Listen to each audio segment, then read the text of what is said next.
안녕하세요. 오늘도 사연 살롱을 찾아주셔서 감사합니다. 서울에서 보습학원을 하고 있는 40대 여성이에요. 다른 업종에 종사하는 분들도 그러셨겠지만 지난 몇 년간 코로나 때문에 정말 너무너무 힘들었어요. 일주일만 학원 문을 닫아도 타격이 클 판에 2년 가까이 학원 운영을 할 수 없었으니 당연한 결과겠죠. 수입은 한 푼도 없는데 건물 월세는 매달 따박따박 나가야 하니 정말 미칠 노릇이었어요. 거기다 수십수년간 함께 일해온 강사들을 무책임하게 내보낼 수 없어서 한동안 사비를 털어 유급 휴가를 주고 있었어요. 강사들보다는 그래도 내 형편이 나으니까 인정상 벌인 일이었는데 금방 끝날 줄 알았던 상황이 장기화되자 이것도 못할 노릇이더라고요. 결국 반년 만에 강사들과 계약 해지를 할 수밖에 없었어요. 그렇게 까먹은 돈만 해도 상당했어요. 그동안 벌어둔 돈을 곶감 빼먹듯 야금야금 뺏어 쓰고 보니 코로나가 끝날 무렵 제게 남은 건 학원 폐업과 3억 5천만 원의 빚뿐이더라고요. 학원 간판을 떼던 날 정말 얼마나 울었나 몰라요. 내 청춘을 다 바쳐서 이룬 학원이 한순간에 날아가 버렸으니까요. 마치 내 팔 한쪽이 떨어져 나가는 기분이었어요. 하지만 슬픔도 잠시, 본격적으로 제 인생에 위기가 닥치더라고요. 그것도 평소 제가 아끼고 보살펴왔던 사람들이 제일 먼저 등을 돌리기 시작한 거예요. 마치 제가 망하기를 기다렸다는 듯이 완전히 내 인생을 짓밟으려고 하더라고요. 그게 누구냐고요? 바로 저희 시댁 식구들이에요. 아직도 가끔씩 그때 일을 떠올리면 우라가 치밀고 혈압이 오르는 기분이 들어요. 그래서 평소 자주 듣던 이 채널에 저를 광분하게 만들었던 그날의 사연을 보내려고 해요. 제 얘기를 들어보시고 저와 동감해 주시기를 바랍니다. 저는 어릴 때 많이 외롭게 자랐어요. 제가 외동인데다가 저희 집은 외가 쪽으로도 친가 쪽으로도 왕래할 친인척이 없었거든요. 첩의 자식이었던 아빠는 대학 시절 친모가 세상을 떠나시면서 본가와 연을 끊었고 외동딸이던 엄마는 부모님을 일찍 여의는 바람에 찾아갈 친정이 없었거든요. 그래서 그런가 명절 때 친인척들로 북적이는 집들을 보면 그렇게 부러울 수가 없었어요. 친척이 많은 애들은 명절 용돈도 많이 받기 마련이었는데 그래서 철없던 시절엔 이런 생각도 했었어요. 나중에 결혼 정년기가 되면 형제가 많은 집에 시집가겠다고요. 내 자식들만큼은 나와는 달리 북적이는 집안에서 키우고 싶었거든요. 명절 용돈도 듬뿍 받으면서 말이죠. 명절도 명절이었지만 평소에도 저는 늘 혼자였어요. 부모님이 맞벌이를 하셔서 저 혼자 집을 지켜야 했거든요. 부모님이 제 밑으로 동생이라도 하나 낳아주셨다면 좋았겠지만 형편상 그러지 못했어요. 비빌 언덕도 없이 엄마 아빠 힘만으로 가정을 꾸리고 살려니 늘 돈에 쪼들리고 살아야 했거든요. 그러다 살림이 조금 나아진 건 엄마가 다시 일을 시작하면서부터예요. 사실 그렇게 하기까지 엄마랑 아빠는 많은 고민을 했어요. 이제 막 젖을 땐 저를 맡아줄 사람이 없었거든요. 아빠 혼자벌이로는 좀처럼 생활이 나아지지 않았고 맞벌이를 하려니 제가 걸림돌이었던 거죠. 그때 저희 가족한테 따뜻한 손길을 내밀어준 건 다름 아닌 세탁소 아주머니였어요. 젊은 사람 둘이서 어떻게든 살아보겠다고 발버둥 치는데 어떻게 보고만 있어. 나도 딸 자식 키우는 입장이라 애기 엄마 마음 잘 알아. 옛말에 아이는 부모가 키우는 게 아니라 마을이 키우는 거라고 하잖아. 서로 돕고 살아야지. 아침에 출근할 때 데려다 놨다가 퇴근길에 데려가. 애 기저귀랑 분유도 좀 가져다 놓고. 돈은 무슨. 그런데 쓸 돈 있으면 얼른 사글세방이나 면하라고. 애 크면 지 방은 줘야 할 거 아니야. 얼른 벌어서 얼른 방 2개짜리로 이사 가. 동네 세탁소 아주머니는 요즘 말로 치면 돌봄비도 받지 않고 저를 돌봐주셨어요. 그래서 엄마랑 아빠는 참새가 방앗간 드나들듯 세탁소에 드나들면서 먹을 것도 사다 드리고 철마다 옷이랑 구두 등을 선물하셨어요. 지금이야 아파트마다 어린이집도 설치돼 있고 방과 후 돌봄 교실도 운영되고 있지만 제가 어릴 때만 해도 그런 건 꿈도 못 꿨거든요. 이렇게 좋은 이웃을 만나면 다행인 거고 그렇지 못하면 어쩔 수 없는 일이었죠. 국민학교에 들어가고부터는 다른 동네로 이사를 한 탓에 세탁소 아주머니와는 이별을 하게 되었어요. 저한테는 친할머니이자 외할머니 같은 분이라서 헤어지는 게 쉽지 않았어요. 워낙 어릴 때부터 할머니라고 부르고 살았으니까요. 제가 대학교 2학년 때 세탁소 아주머니가 세상을 떠나실 때까지도 매년 인사드리러 갈 정도로 자주 왕래하며 지냈어요. 그때 장례식장에 갔다가 가족분들한테 그런 말을 들었어요. 내가 미국에 사는 동안 우리 엄마가 전화로 혜원이 얘기를 하도 많이 하셔서 네가 얼마나 궁금했나 몰라. 돌아가시기 전까지도 외손주 걱정보다 네 걱정을 더 하셨다니까. 형제가 없어서 늘 혼자 지내는 게 그렇게 마음에 걸리신다고. 미국에 살고 있는 세탁소 아주머니 딸도 알 정도로 어린 시절 저는 많이 외롭게 보냈던 모양이에요.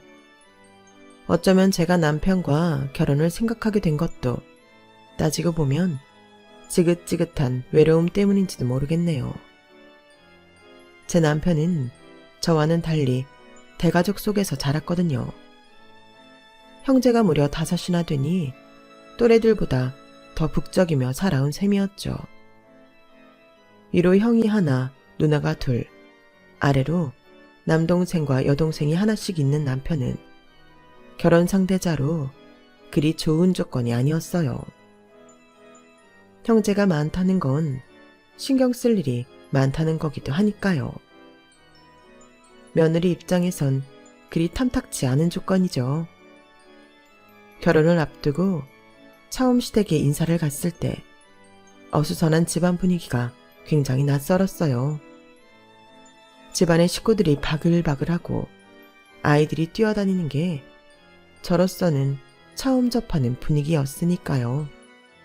마치 동물원 원숭이가 된 것처럼 시댁 식구들의 시선은 제게 집중됐고 제가 하는 말 한마디, 행동 하나까지도 모두들 주시했어요.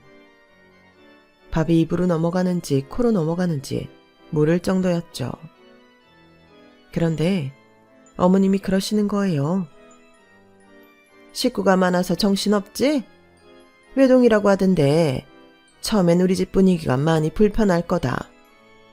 그래도 사람 사는 게 다 그렇겠지만 시간이 지나면 이러고 북적이면서 사는 것도 익숙해지지 않겠니? 그게 다 한 가족이 되는 과정이다 생각해라. 30대 초반에 남편과 사별하고 시장통에서 정육점을 하며 5남매를 키우신 어머님은 딱 봐도 만만찮은 인상이었어요. 거친 손처럼 말투도 투박하고 교양 가는 담싸한 것 같은 분이셨지만 그래도 자식들을 끔찍하게 생각하는 모습은 전형적인 한국의 어머니상이었죠. 내 아들이 데려온 여잔데 내가 뭘 더 따지고 들겠냐? 난 내 아들 안목을 믿는다. 그저 형제간에 우애 있게 잘 지내면 되지 않겠니? 며느리니 시어머니니 그런 거 따지지 말고 너도 이제 내 자식이다 생각할란다. 그러니 너도 나를 시어머니라고 생각 말고 친정엄마라고 생각해라. 그때는 그 말이 저도 자식처럼 아껴주겠다는 말로 이해를 했어요. 그래서 저도 하루빨리 시댁에 녹아들 수 있도록 노력을 했죠. 나중에야 제가 말 뜻을 잘못 이해한 거라는 걸 알았지만요. 당시 저는 입시학원 강사를 그만두고 막 재학원 차린 때였는데 학원 일로 바쁜 와중에도 시댁 경조사라면 빠지지 않고 뛰어다녔어요. 아직은 낯선 아주버님과 시누이 시동생 틈에서 겉돌지 않으려고 일부러 고개를 숙이고 먼저 다가가려 노력도 했고요. 그런 덕분인지 손이 동서보다 시댁 식구들과 금방 친해질 수 있었어요. 막내 시누이는 자기 친언니보다도 저랑 더 가까워졌고요. 심지어 연애 상담까지 저랑 할 정도였으니 말 다 했죠. 다행히도 시작한 지 얼마 안 된 학원이 동네에서 금방 자리를 잡은 덕에 또래들에 비해 경쟁력도 갖추게 되었어요. 남편 월급보다 4~5배는 더 벌었으니까요. 왜 그런 말이 있잖아요. 곳간에서 인심 난다고요. 경제적으로 윤택해지니 마음 씀씀이도 넉넉해지고 시댁에도 많이 퍼주게 되더라고요. 친정에 안마의자를 놓아드릴 때면 똑같은 걸로 시어머님 댁에도 놔드리고 친정엄마 구두를 사드릴 때면 시어머니께도 똑같은 브랜드로 하나 사드리곤 했어요. 네 엄마 내 엄마 가릴 거 없이 모두 내 부모다 생각하고 대했죠. 오히려 시댁엔 시누이 시동생도 있어서 내 친정보다 더 주면 더 줬지 절대 덜 주지 않고 살았어요. 주변에선 시댁에 잘하는 그게 다 쓸데없는 짓이라고, 그래봤자 내가 어려울 땐 시댁은 남이고 친정밖에 없다며 친정에 잘하라고 했지만 그땐 그런 말이 귀에 들어오지 않더라고요. 곁에서 이런 제 모습을 지켜본 남편은 제가 자기 가족들한테 잘하는 게 고마웠는지 저희 부모님께 잘하려고 노력하더라고요. 그런데 뭐든 잘 될 때는 다 좋지만 안 될 때가 문제잖아요. 학원을 차리고 10년 넘게 큰 문제 없이 잘 운영해 나가던 저는 한 번도 강사들 월급 날짜를 어긴 적 없었어요. 시험 기간에 보강을 해주는 강사들한테는 그에 상응하는 보너스도 지급하고 학생들 성적을 많이 올린 강사들한테도 그에 맞게 대접을 해주었어요. 그러다 보니 저희 학원에 들어온 강사들은 초창기 멤버가 그대로 남아있을 정도로 원장과 강사들 간에도 유대관계가 끈끈했어요. 처음엔 학원을 열 때는 4층 건물 중 2층만 사용을 했었는데 학생 수가 늘고 과목이 늘어나면서 이후에는 1층을 제외한 2, 3, 4층을 모두 사용하게 되었죠. 그러다 학원을 연 지 8년차에 들어서는 때였는데 동네 부동산 사장님이 찾아오셨더라고요. 박 원장, 이참에 이 건물 자기가 사지 그래. 여기 건물주가 미국에 살잖아. 이 건물이 그의 노후 자금으로 사둔 거였는데 한국에 돌아올 생각이 없나 보더라고. 나한테 마땅한 작자 있으면 팔아달라네. 그동안 이 동네 학부모들 돈 다 쓸어 담았는데 이런 건물 하나 못 사겠어? 자기 여기서 돈 많이 번 거 동네 사람들 다 아는데 안 그래? 그러니까 한번 생각이나 해보라고. 그동안 많이 벌기는 했지만 이래저래 나간 돈도 많아서 쉽게 결정할 수 있는 일은 아니었어요. 건물을 인수하려면 은행 대출도 알아봐야 하고 수익성이 있는지도 따져봐야 했으니까요. 그래서 일단은 남편과 상의를 해야겠다 싶었어요. 그런데 제 얘기를 들은 남편이 난처한 표정을 짓지 뭐해요. 꼭 지금 사야 되는 거래? 아니, 실은 형이 돈을 좀 빌려달라고 그러더라고. 자기도 알다시피 형 희망퇴직자 명단에 올랐잖아. 내년이면 성우 대학 들어가고 성민이도 고3인데 한창 벌어야 할 때에 왜 그런 일이 있는 건지. 그래서 말인데 형수가 배달 전문 도시락집을 하고 싶어 하더라고. 형 퇴직금이랑 가진 거 털어서 하겠다는데 딱 1억 정도가 부족하다네. 학원 건물이야. 당장 사야 되는 거 아니라면 일단 형 도시락집 하는데 빌려주면 어떨까 싶은데 자기 생각은 어때? 솔직히 빌려주기 싫었어요. 내 건물이 생길 수 있는 기회인데 그걸 놓치고 아주버님 가게를 차려줘야 하는 상황이니까요. 하지만 무턱대고 거절할 수만은 없는 게 아이가 없는 저희 부부한테 아주버님네 두 아들은 조카, 그 이상의 존재였기 때문이죠. 우리 부부가 난임으로 고생할 때 가장 많이 위로를 해주었던 것도 손이 형님이었고, 우울증으로 한창 고생하던 저를 웃게 해준 것도 바로 형님네 둘째 아이였어요. 형님이 둘째 아들은 저 준다는 농담을 하실 정도로 둘째 성민이가 저를 잘 따랐거든요. 그 녀석을 생각하니 내가 건물주가 되는 욕심을 부리는 게 살짝 미안해지더라고요. 그래서 과감하게 건물주의 꿈은 포기하고 가지고 있던 돈을 아주버님네 도시락집 차리는데 빌려줬어요.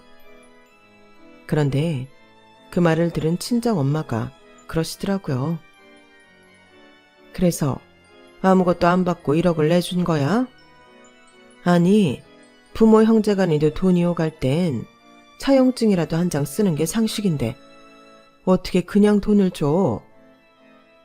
에이, 장모님도 우리 형이 그런 거 떼어먹고 그럴 사람 아니에요. 장모님이 이러시면 저 좀 서운해요.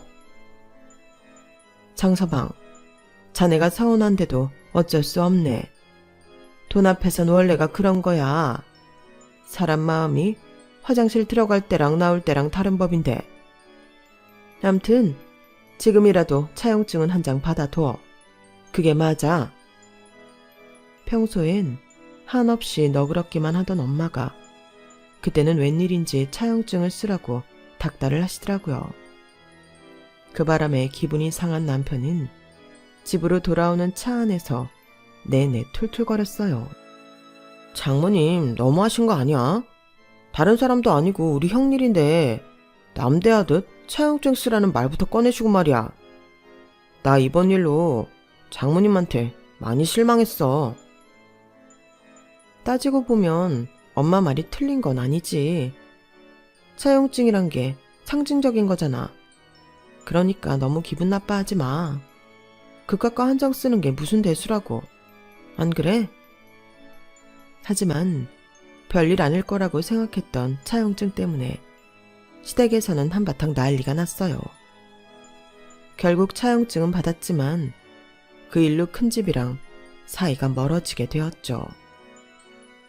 호기롭게 시작했던 아주버님의 도시락 가게는 생각보다 잘 되지는 않았어요. 그나마 주변에 도시락집이 없어서 근처 사무실이나 가정집 배달로 근근히 매출은 나오는 정도였죠. 그런데 코로나가 터지면서 상황은 급반전이 되고 말았어요. 승승장구하던 제 학원은 학생 중에 확진자가 나오면서 학원 문을 닫게 되었고, 가게를 접어야 할 기로에 놓여있던 아주버님 도시락 가게는 소위 말해 대박이 나고 말았죠. 왜 그때 배달 전문 식당들은 꽤 돈을 벌었잖아요. 학원 문을 닫는 시간이 길어지고 강사들 월급까지 한동안 지급했던 저는 하루가 다르게 경영 상태가 악화되었고, 그러는 과정에 은행 대출금 압박까지 받게 되어서 엄청난 압박에 시달리게 되었어요. 그래서 아주머니께 빌려드린 돈을 일부라도 돌려받으려고 전화를 걸었죠. 그랬더니 되려 죽는 소리를 하시더라고요. 재수씨, 우리도 요즘 너무 힘들어요. 코로나 때문에 소상공인들 다 죽을 판이라니까요. 그리고 돈 빌려준 지 3년도 안 됐는데 갑자기 그 큰 돈을 달라고 하면 당장 우리가 어쩝니까? 아주버님, 당장 다 돌려달라는 게 아니잖아요. 일부라도 먼저 주셨으면 한다는 거죠. 그리고 저희 학원은 벌써 2년 가까이 문을 닫고 있는 형편이지만 아주버님네 도시락 가게는 전보다 오히려 매출이 올랐잖아요.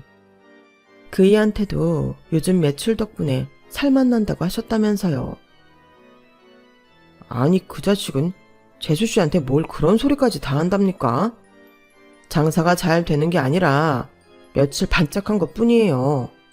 우리도 요즘 장사가 안 돼서 죽을 맛이라고요. 아무튼 난 당장 그 돈 해줄 여력 없으니까 나중에 얘기해요. 안 그래도 배달 밀려서 바빠 죽겠는데. 아주버님은 좀 전까지 장사 안 된다고 징징거리더니 배달이 밀려서 바쁘다며 전화를 끊더군요. 순간 엄마 말이 떠올랐어요. 사람 마음이 화장실 들어갈 때랑 나올 때 다르다던 그 말이죠. 그 후로도 몇 차례 아주버님께 전화를 했지만 배째라는 식으로 나오더군요. 그런데 웃긴 게 뭔지 아세요? 이 일이 있고 시댁 식구들이 차례로 전화해 제게 한 소리씩 하더란 거예요. 큰 시누이가 전화를 했더라고요. 자기 딸은 6년 내내 우리 학원에서 공짜로 수업 듣게 할 때는 그렇게 저한테 나긋나긋 하던 사람이 자기네 오빠한테 빌려준 돈 달라 그랬다고 저를 아주 천하게 상스러운 돈벌레 취급을 하더라고요. 돈 앞에선 형제도 없냐면서요. 그래놓고는 제 말은 듣지도 않고 전화를 끊어버리더군요. 큰 시누이 전화를 받고 골이 지끈거리는데 몇 분 뒤 막내 시누이가 전화를 한 거예요. 언니, 아무리 사는 게 힘들어도 우리 지킬 건 지키고 살자고요. 어떻게 우리 큰오빠한테 그럴 수가 있어요? 언니는 형제가 없어서 그런가 본데 우리는요, 자라면서 한 번도 큰오빠한테 막말하고 그런 적 없어요. 그게 예의죠. 언니는 학원 원장까지 하는 사람이 그 정도 예의도 없어요? 언니, 정말 그러면 안 돼요. 아가씨, 도대체 무슨 소리를 들었길래 이러나 몰라도 사람 말은 한쪽만 듣고 판단하면 안 되는 거예요. 하물며 유치원 애들이 싸워도 양쪽 말은 다 들어보고 판단해야 되는 거라고요. 저 아주버님한테 못할 말 한 거 없고 예의 없게 군 적도 없어요. 그러니까 나한테 훈계질 하려거든 똑똑히 알고 하라고요. 이번엔 제가 먼저 전화를 끊어버렸어요. 성질이 나서 도저히 전화기를 붙들고 있지 못하겠더라고요. 그런데 전화를 끊자마자 또 전화가 온 거예요. 이번엔 시어머니였죠. 시어머니는 제가 전화를 받자마자 호통부터 치시더라고요. 예, 너 그렇게 안 받는데 돈 떨어지니까 미천이 드러나는구나. 돈 빌려줄 때는 그렇게 생색내더니 안 그래도 살기 힘든 큰애한테 전화해선 돈 내놓으라고 난리를 쳤다며. 넌 돈 앞에선 손윗사람도 안 보이는 거냐?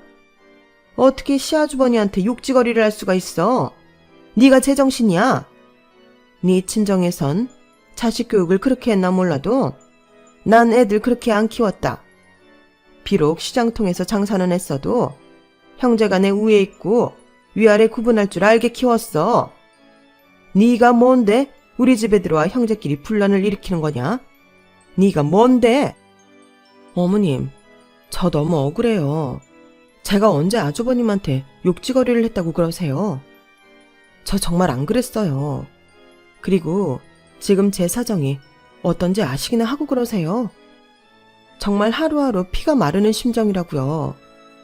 지난 10년 동안 키워온 학원 다 날아갈 판이라고요. 제가 돈을 빌려달라는 것도 아니고 빌려준 돈 일부라도 돌려달라고 한 건데 그게 그렇게 잘못한 거예요?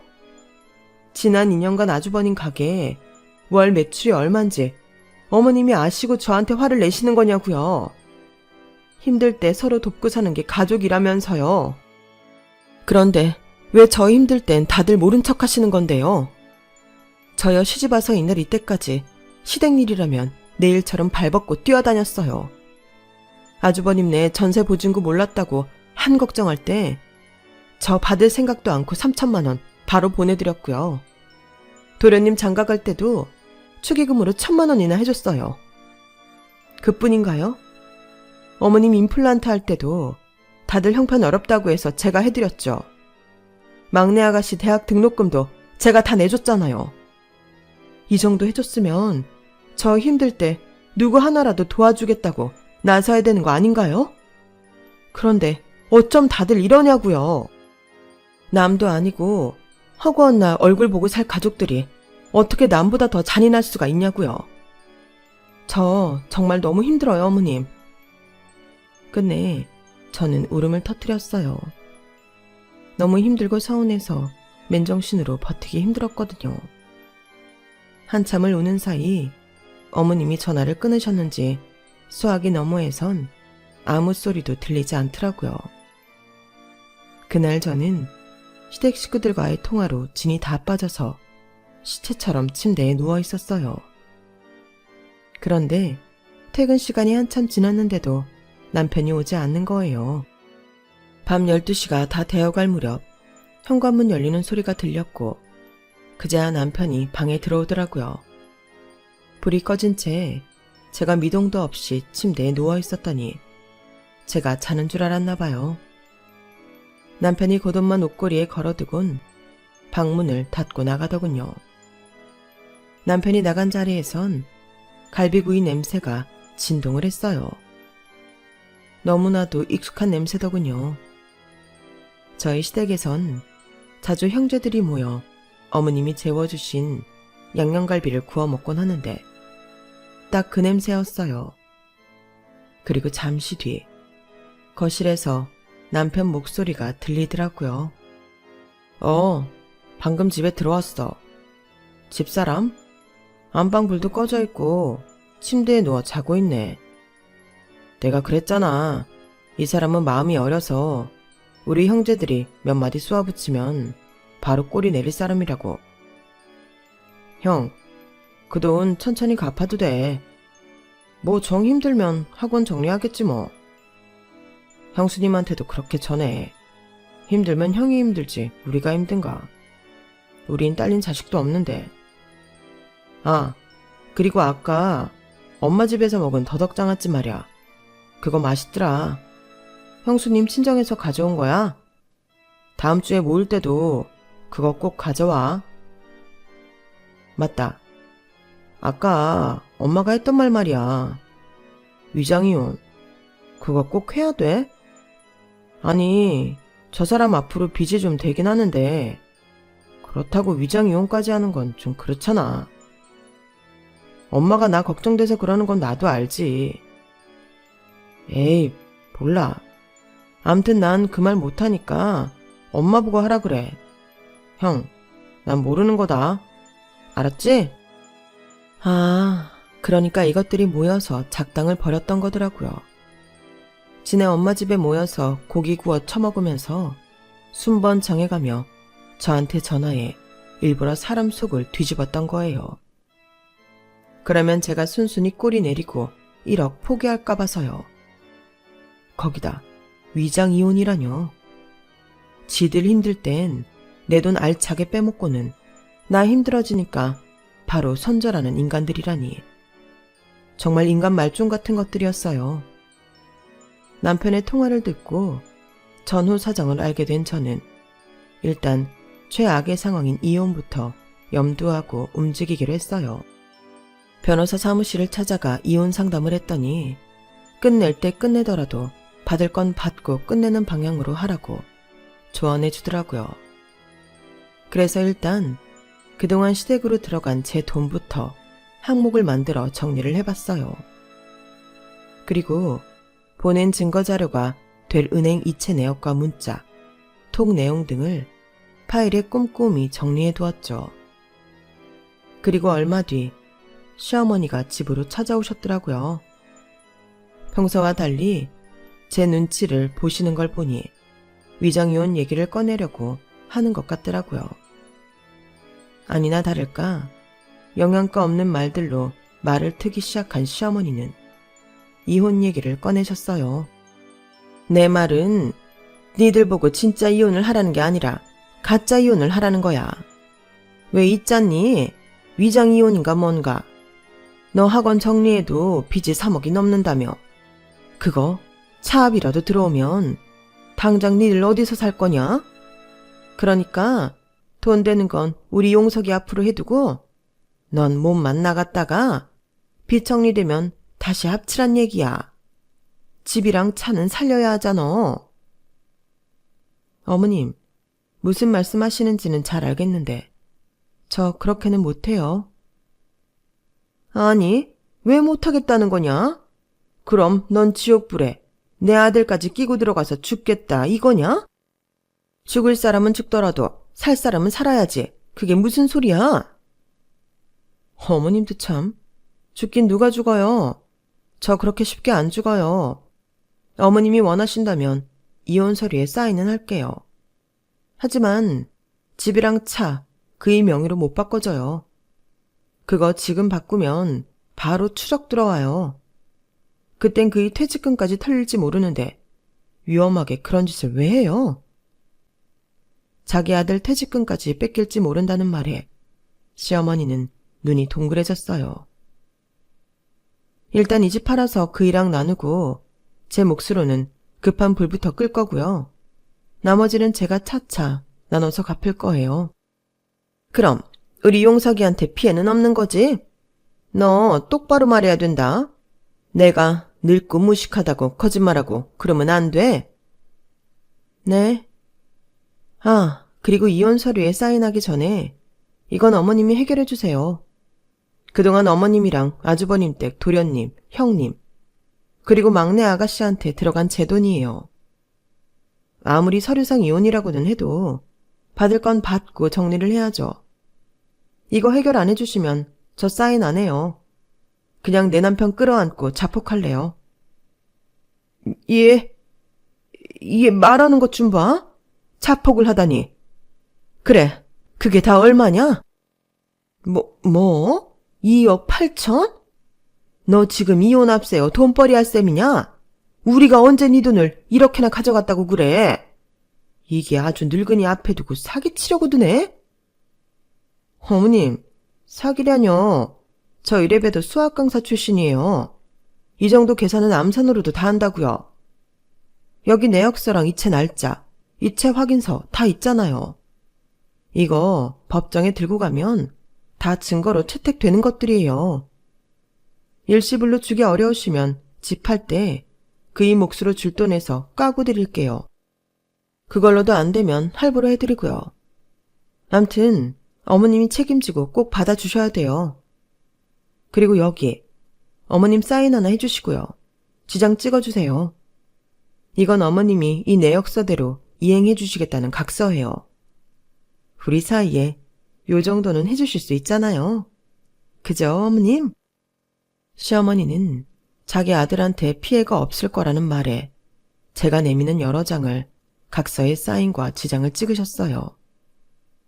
퇴근에 돌아온 남편은 내가 어머님의 요구에 못 이겨 이혼 서류에 사인을 했다는 말을 듣고는 놀란 척을 하더라고요. 마치 처음 듣는 사람처럼요. 그리고 얼마 뒤 부동산에 집을 내놓고는 저는 친정에, 남편은 어머님 댁에 들어가 살게 되었죠. 그리고 드디어 학원 간판을 떼는 날이 되었어요. 앞서 말씀드린 것처럼 제 한쪽 팔을 떼어내는 것처럼 아프고 속이 상하더라고요. 그런데도 남편을 비롯해 시댁 식구들 누구도 위로의 전화 한 통 한 사람들이 없었어요. 몇 가지 집기를 챙겨 친정아빠 차를 타고 친정집으로 향하는데 하염없이 눈물이 흐르더라고요. 지난 10여 년간의 내 인생이 송두리째 뽑혀나간 기분이 들었거든요.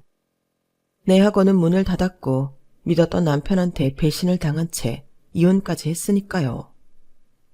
친정에 돌아온 저는 며칠을 끙끙 앓았어요. 그러다 부동산에서 걸려온 전화를 받고는 자리를 털고 일어나게 되었죠. 집을 사겠다는 사람이 나선 거예요.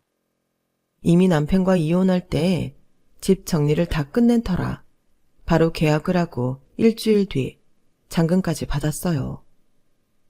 잔금을 받던 날 남편한테 전화해서 만나자고 했더니 회사에 반차를 내고 바로 왔더라고요. 돈 받을 걸 생각하곤 신이 나서 온 모양이었죠.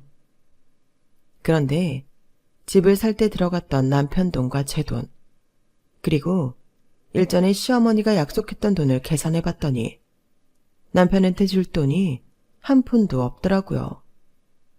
오히려 4,800만 원을 제가 더 받아야 할 판이었어요.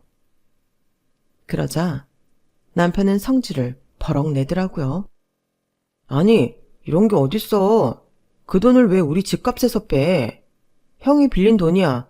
나중에 형한테 천천히 받으면 되고.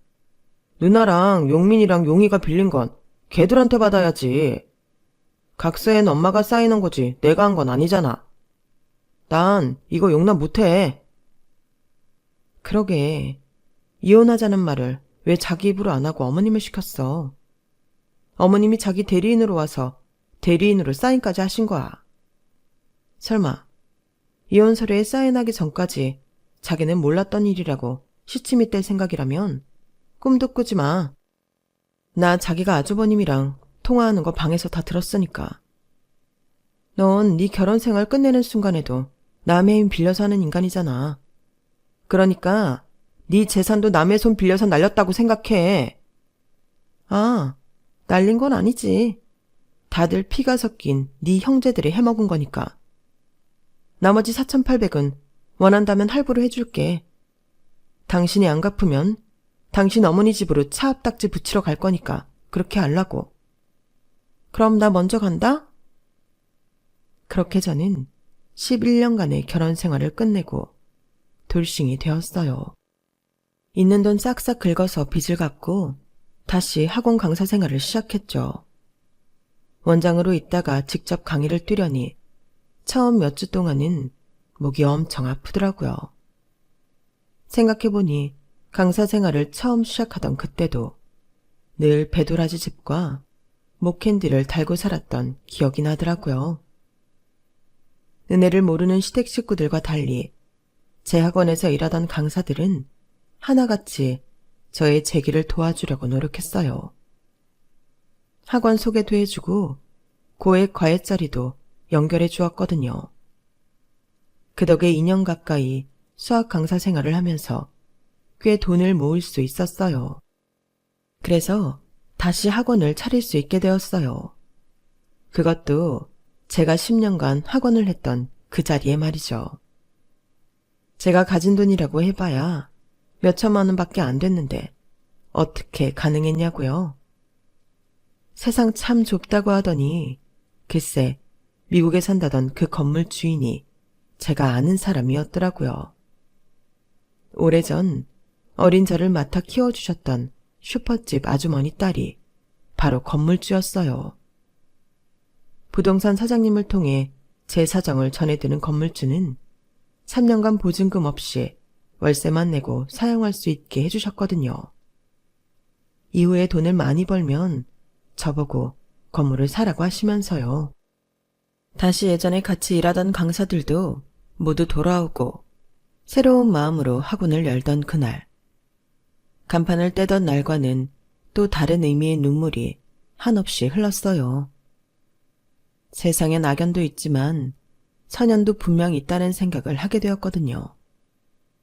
그런데 학원을 다시 열고 며칠이 지나자 제 인생 최고의 악연 2인방이 원장실로 찾아온 거예요.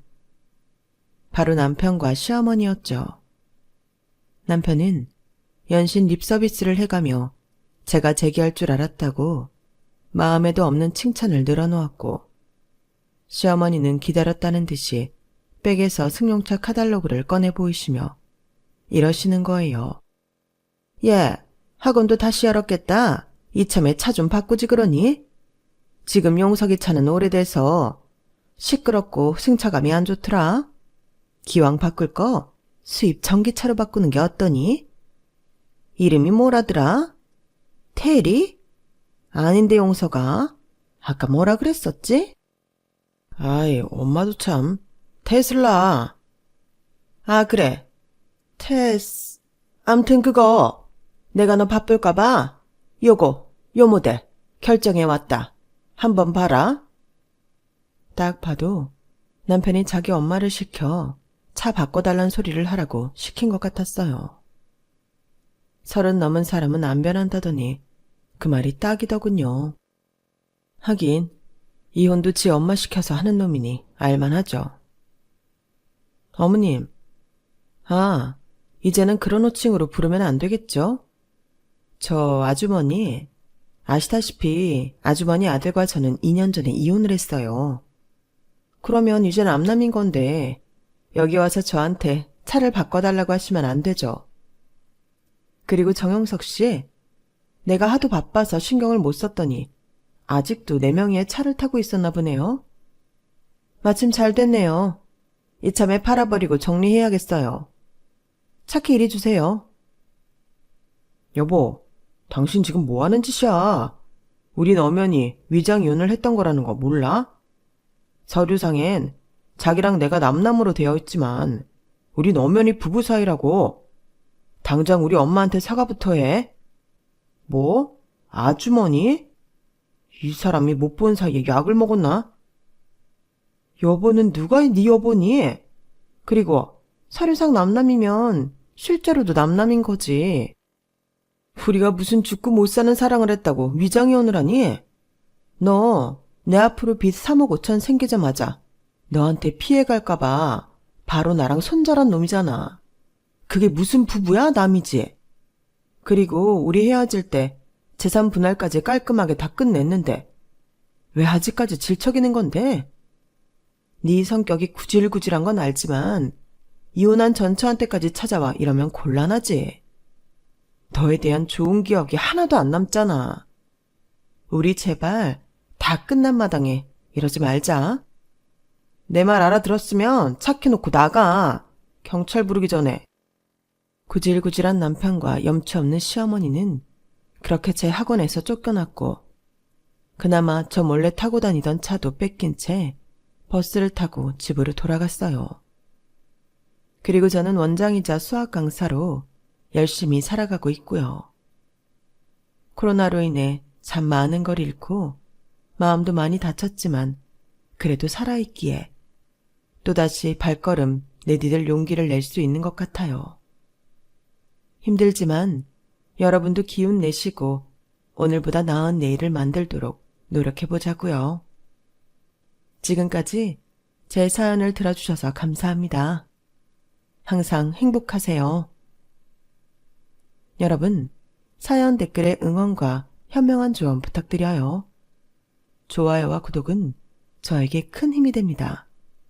오늘도 좋은 일 가득하세요.